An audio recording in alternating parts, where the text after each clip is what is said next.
Library Storytime. My name is Miss Corrine, and today we are reading about flowers. But first, I want to remind you that right now, the summer reading program is going on. Now you could come to our library or go to your local library if you're not nearby and see what they're having. Ours is Tales and Tales, but your library might have something different.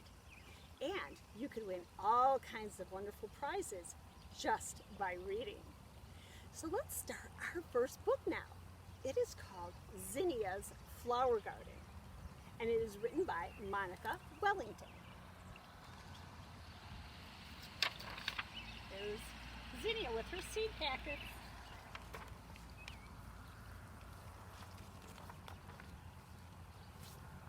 Spring has arrived. Zinnia is getting her garden ready for planting. She digs up the soil and turns it over with her shovel. She takes out stones and rakes the dirt smooth. The warm sun feels good as she works. There she is. Looks like she's got a couple helpers too. Zinnia carefully plants many kinds of flower seeds in a row. She covers the seeds with dirt and pats it all down very gently. She sprinkles the ground with water. Plants need to have lots of water. Zinnia waits for the seeds to sprout. The seeds need the sun to shine, and the rain to fall, and many days to pass. It's hard to wait for so long for her seeds to grow. Okay, I'm going to resume my story time now. We had to stop for a moment because we had a very loud, low-flying helicopter go overhead. So let's continue about where we left off. Zinnia carefully plants many kinds of flower seeds in a row. She covers the dirt and pats it all down very gently. She sprinkles the ground with water. Remember, water is very important for your plants. Zinnia waits for the seeds to sprout. The seeds need the sun to shine, the rain to fall, and many days to pass. It was hard to wait so long for her seeds to grow. See her watching them? Every day, Zinnia checks her garden to see if anything has happened. Look, the first seedling is poking its way up through the dirt. There it is. And this is what shows you what's going on underground. The seed, and then there's a sprout coming up, and the roots, and they get bigger and bigger as time goes by. Now Zinnia's garden is full of green sprouts growing toward the sun. Little stems grow taller. Little leaves get bigger. Little roots burrow deeper into the earth. Zinnia takes care of her garden every day. When the sun is hot and the soil is dry, she waters her thirsty plants. She pulls up pesky weeds that try to crowd out her plants. She inspects them for greedy bugs.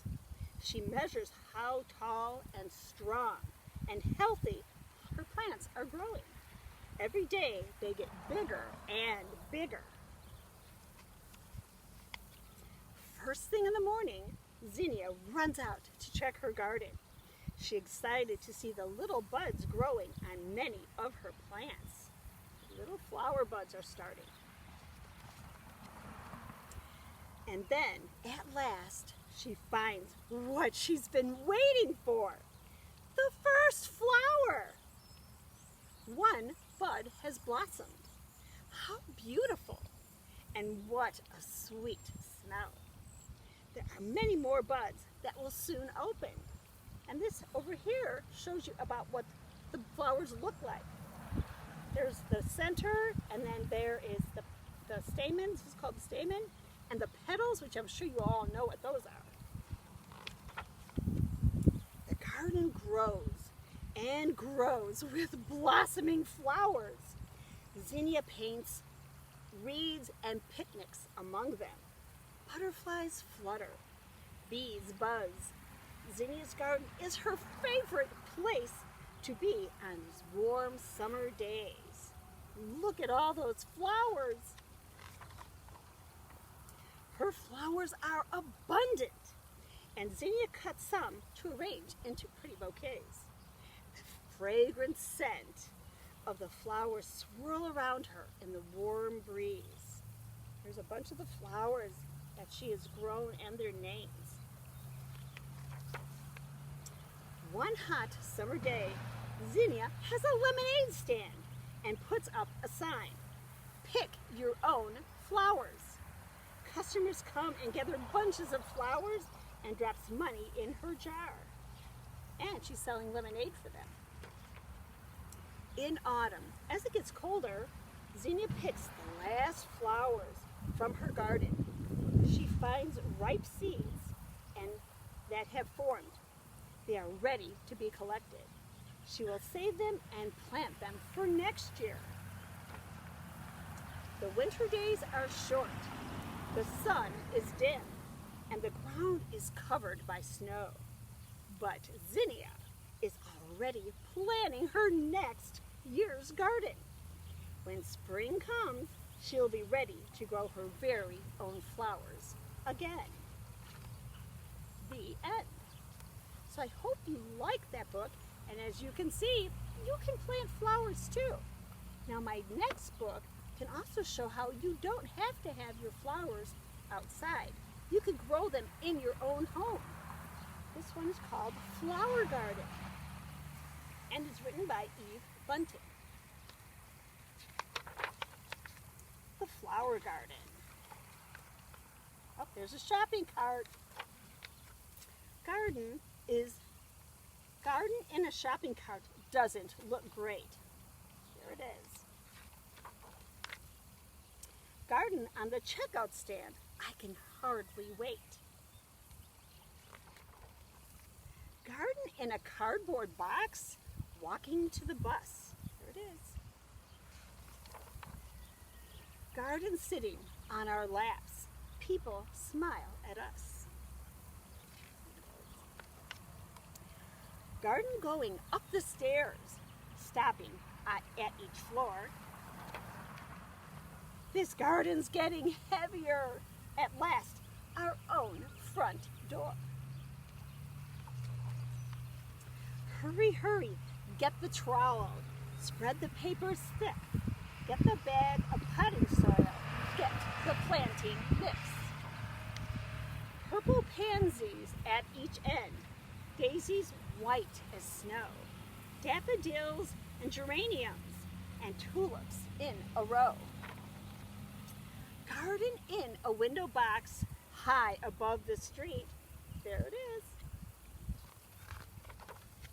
Where butterflies can stop and rest and ladybugs can meet. There's a ladybug on her hand.